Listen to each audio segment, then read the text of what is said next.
Hello everyone and welcome back to another episode of Walk Sport. And yes, I didn't do one last week, but it's the international break, and personally I'm not really bothered by friendlies and World Cup qualifiers, considering my team, England, they had to beat Latvia to get through. So I wasn't really bothered. I followed along, so I will briefly touch on it in this video. But yeah, that's why I didn't do an episode, talking about the games coming up, because I don't really watch them. I'll turn them on, have a look, but I won't watch them, watch the highlights, make a match report, watch them from start to end. So yeah, first, let's go into the games coming up, this weekend. So obviously we've got the Premier League back, and there is one absolute cracker to restart the Premier League, and that is Liverpool v Manchester United. Now, what a game at Anfield for Liverpool to come back to. And I'm not saying that as in, it'll give them a boost of confidence. I'm saying that is not a great game you want to go back into, because yeah, both sides look weak, and you could argue that Man U look weaker, but Liverpool have not been good, not at all. They've been very, very poor, actually. And they've been lucky to get away with some results this season. So I think this could definitely be a draw. It has been for the last couple of seasons. But yeah, I think a draw wouldn't be a fair result. I think Liverpool should batter them, but I think it will be a draw, just because both teams are so bad defensively this season. But also, going forward, yes, Liverpool have more, but they haven't really shown it yet. Yeah, that's the part that they changed the most this season. Yes, they've still got two of their front, let's say four there, but then they signed two big money strikers. So, Slot's got to think about who's he's going to play. Isak is apparently back to full match fitness, or almost back to full match fitness. So, we can start judging him from now. But yeah, who do you start? You either play the £120 million Alexander Isak, who, is Premier League proven, you pay all this money for, and he hasn't had the worst of starts. He's got a goal and an assist during a time where he was not fully fit. Or you start the £90 million Ekitike, who's hit the ground running. He's got 3 goals in the Premier League, he's got an assist in the Premier League, he's got a goal in the Carabao Cup. So, there's the big question for Liverpool for Sunday. Who is Slot going to start? I think before watching Liverpool, I would have said possibly play Isak, but I don't think it's all clicking. Salah has just not been good. And actually, Liverpool was probably second biggest chance, other than the goal, was Salah's Trivela against Chelsea. This is Salah's Trivela into Isak, and he just headed it over the net. And that was just, the movement there, that was brilliant play. They both, Salah knew where Isak was going to be, Isak knew where the ball was going as soon as it left Mo's boot. But then you've got things like that Vert's little flick on to Salah. That was absolutely beautiful. And Salah just could not finish it, and I don't know why. He should be expecting to receive the ball from a Premier League transfer record. He's not gonna, get the ball, turn around and give it back like Jordan Henderson used to do. He's gonna get the ball, and yes, it might be with his first touch, it might be with a Rabona, who knows. But he's gonna get the ball to you however he can, and 7 times out of 10 it will work. So I think Salah needs to be a little less reliant on himself, because especially against Chelsea he had 2 chances where he was trying to put it into the top corner, and I don't mind it from Salah. We know he can do it, obviously, but then when you've got Alexander Isak, Cody Gakpo, Hugo Ekitike, Florian Wirtz all lining up, you've got to think about the cross at least. And you could tell he just didn't really, I don't think he's really ready for this team yet. We saw with Mane and Firmino, they knew exactly where each other would be. Firmino's little flick-ons, and I think that will be the player that Wirtz will be. Wirtz will be like a Bobby Firmino. Because if you think about it, the flicks, you can't get the ball off him. He's like small but strong. His dribbling is brilliant. He's got a good shot on him. But he's not gonna, he creates, he scores. He's not gonna get back. But then, that's not what you brought him in to do, is it? We brought in Milos Kerkez and Jeremy Frimpong to get back. And we've got arguably the best defender in the world in Virgil van Dijk, and the best goalkeeper in the world in Alisson Becker, to, not concede goals. We've also got Ibrahima Konate, who hasn't been his best, but, Wirtz isn't supposed to be the player that gets back. And in fact, if we tried him in that number 9, I think he would do well, but not as well as his number 10.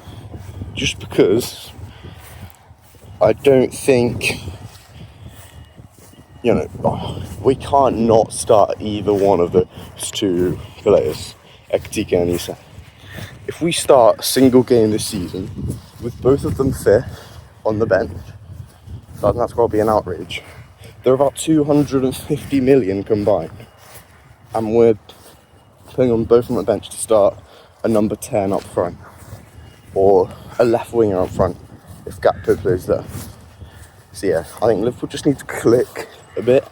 They've all been firing well so far in the international break. So yeah, we'll see. We'll see what happens in the Manchester United game. Alright, now I'm going to move on to just talking about Arsenal, Man City, Spurs, United, Chelsea, all these teams that, Liverpool kind of coming up against now. So, if we think about in the Premier League, Liverpool, at the moment, they're focusing on the Man U game, but then you've also got to think about how are Arsenal doing, how are Spurs doing, how are Chelsea doing, so even how are Palace doing. So yeah, we'll start with Manchester United. Now they play with the 3-5-2 with the wing backs. Not a terrible formation. Everyone's slaughtering Amorim saying you've got to change the formation, but I don't think that's completely right.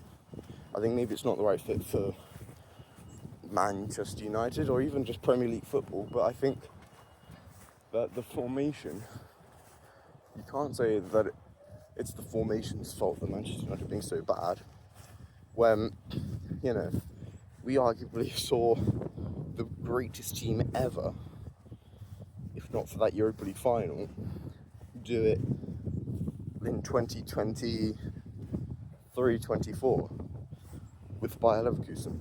They played with wing backs. They got Alejandro Grimaldo and Jeremy Frimpong in 3-5-2.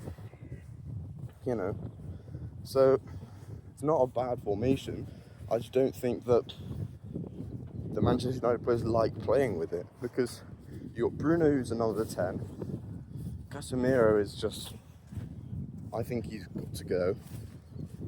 He's just not a good footballer anymore. You've then got Ugarte, who just looks like a bit of a waste of time at the moment. He's just been so poor. He's had a couple of good games for United, but it just hasn't worked out for him. And it's a shame, because I wanted him to join Liverpool, but there we go. And the wing backs, Dorgu's a wing back fine, and he's been performing well now. This season, he's probably been one of the best, we can't really say left backs, but left-sided players this season in the Prem. He's been brilliant. He's definitely not the best, considering how Manchester United have been performing, but then you've got the right wing back who just isn't keeping up. It's either Dallo or Mazraoui when he's back. I think he's back now. But neither of them are quick enough to get up and down that wing with the ball in. They're fullbacks, they're defenders. Dorgu isn't. Dorgu is happy to just run back, but not really do the dirty work. He'll let Dalit do that, or Harry Maguire. But Dallo, he'll tire himself out getting up and down, and then he won't be able to do either. And then he'll either get injured, or he'll concede a goal, or miss a really good chance to whip into the box. So yeah, I think if United possibly signed a right wing back, signed another couple of midfielders, a Frankie de Jong would be unbelievable in that system. He'll just receive the ball, turn and give it away. Before anyone knows where the ball has even gone, he just does it, he just gets it and pops it off. And that's what United need. They need someone like Frankie de Jong, maybe keep Casemiro for now, but try and integrate Kobbie Mainoo back into that number 6 role maybe, and then possibly try and move Bruno into the 8, or you just play with 2 6s, I guess, and a 10 in that 3-5-2. They definitely need another centre back because Harry Maguire isn't doing the job. And who else could they? I think Seshko's been good at the moment. He's proving why they signed him. Maybe not for the price money, but he's still been scoring now. At least he's been getting there. He hasn't really been getting the service. Cunha, I watched the game against Arsenal, the first game of the season. He was actually unbelievable. I was like, I'm not really convinced by Cunha. He had a good season with Wolves, but then didn't really do anything before that. And I was like, everyone's raving about him when he's been in the Prem for 4 years, I think, and yet suddenly everyone thinks he's the next Neymar. I think there's something I'm not sure about that, but he did look really good. I think he is back from injury now. But then the other signing, Brian Mbeumo, is honestly, he's an absolute baller. The way he strikes the ball is just so clean and so truly struck. It's just amazing to watch. It's a bit like watching Salah again with that left foot, and he just cuts in and you know where it's going. It's just going in that bottom corner. But I think there's this technique that a lot of players are using now, and mainly left footers. And I see these kind of younger players all using it.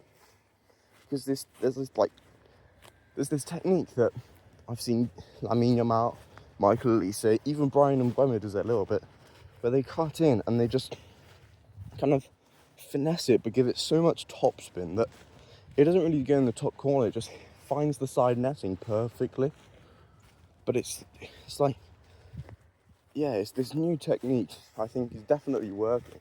And Mbeumo is he's been doing it for years but no one's noticed him. So yeah, I think Brian Mbeumo is a brilliant signing for them, and he will definitely come good. Just as I believe Florian Wirtz will come good for Liverpool, I think Brian Mbeumo will come good for Manchester United. I don't think it's going to be one of those flops. He's Premier League proven. You can't sign a Premier League proven flop. He's done it for 3 seasons. Cunha, I think maybe, I think he'll have an alright season. Then I think Barca will come calling, and he'll barely play ever again. Why would Barca even need him? They've got Rafinha, Yamal, Rashford, who's definitely, I think he's going to, certify his loan move and make it official, because he's definitely loving life there. I think he said in an interview that England's going to see the best version of him because he's playing at Barca. So yeah, I think this is probably one of the best Marcus Rashfords we've seen, other than his early Manchester United days and that, that 22-23 season. It was just unbelievable. But yeah, now I'm going to talk a bit about Chelsea and Arsenal. Now, Chelsea and Arsenal are probably Liverpool's biggest competitors for the title, other than maybe City, but I'm not really convinced by their performances yet. Shaky against Brentford, shaky against Arsenal, got a draw. Wolves are just not been good this season. So yeah, I would mainly be focusing on Arsenal. Don't think Chelsea quite have it yet, considering Palmer's out for another 6 weeks. But yeah, so we'll see. But with Arsenal, I just think, I don't like to say it, but I think they have to be title favourites at this point in the season. I don't think they will win the league, because I think there's so much longer to go, and I don't think they're gonna, they've already had their injuries, not big ones, but Gabriel's missed 2 games, Saliba's missed a game, so I think there's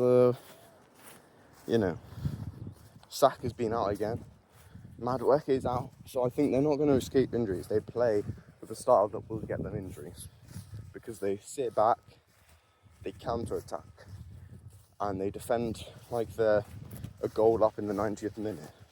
But then it could be 0-0 against Burnley in the 10th minute, and they'll still defend the exact same. So that's why they're title favourites, because they don't concede.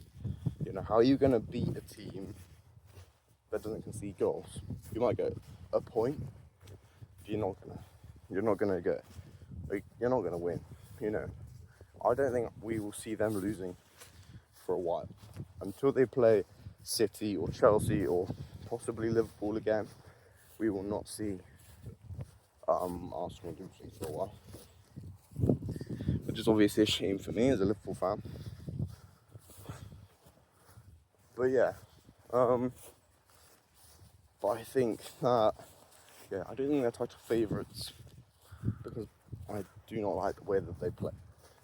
I think it's terrible. They play like Burnley, and they should not be compared to a team like Burnley, who have just come up from the Championship and conceded, I think they conceded the least amount of goals ever in the Championship. They shouldn't be compared to a team like Burnley, because they're not. They should be compared to City, where they just go on a rampant run at the end of the season and win every game. Or a team like Liverpool, who just demolishes teams, but not necessarily smashing them with the scoreline, but just absolutely beats them down and makes sure that they're never going to get back into the game. We haven't seen it this season yet, but last season it's just like every game Liverpool just already they'd already made sure they wouldn't lose. They were a goal up, and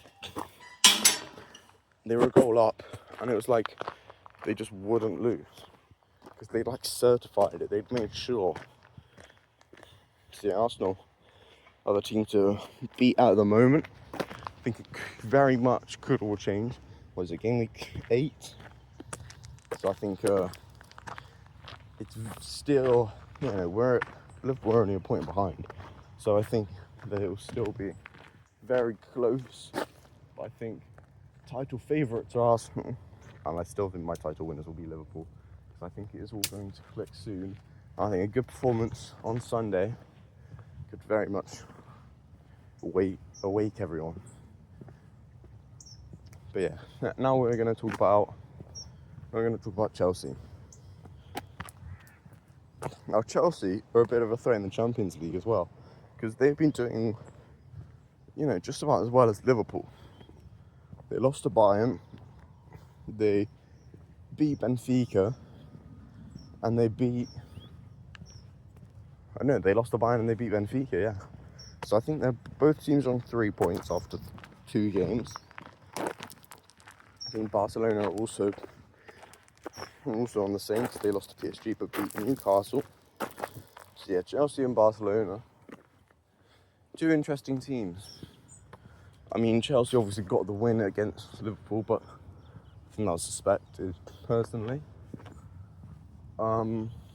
Considering the fact that Liverpool were not good, and yes, it came from a late winner, a bit of karma, I guess. But I don't know, it was disappointing to watch. Liverpool just didn't put up a fight, and Chelsea were just hammering, and they got their last minute goal, which was deserved.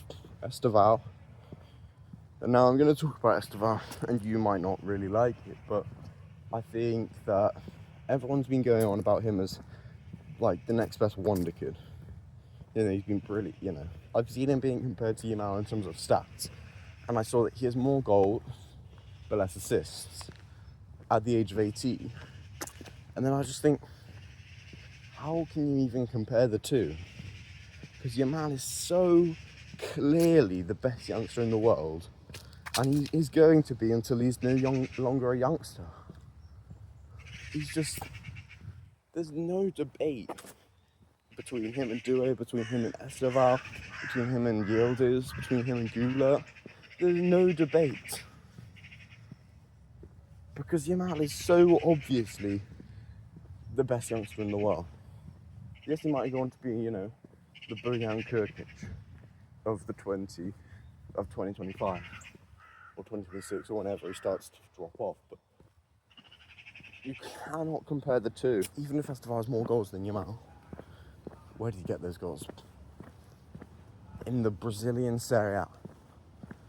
You cannot compare the Brazilian Serie A anywhere near to La Liga, the Champions League, the Euros, the Nations League.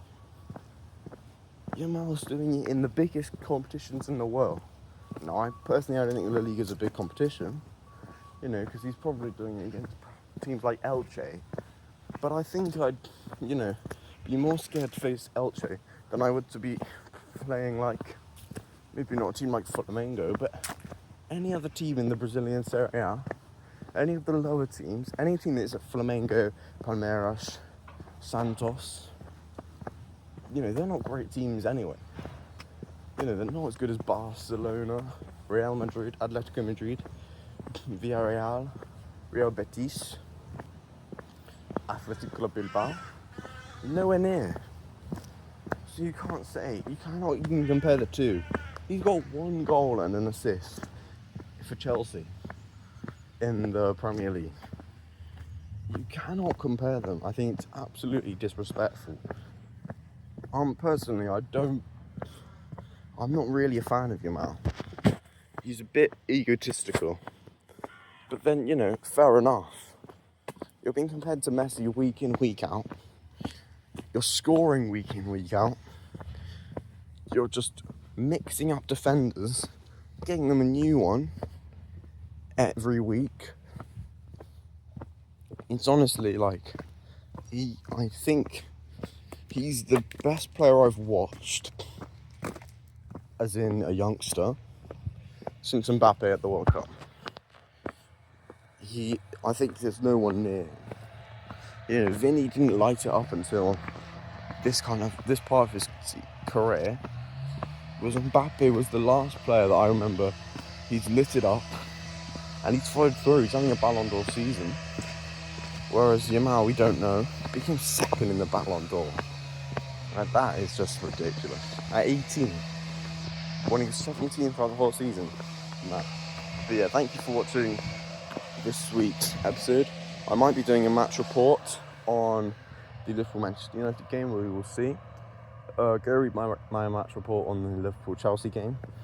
And It would be nice if you could share this, like this, subscribe, just so because it's my dream to become a football commentator, and I'd like to be, you know, spotted, you know, maybe get some opportunities to show what I'm capable of. So yeah, thank you for watching, and I will see you in the next one. Goodbye.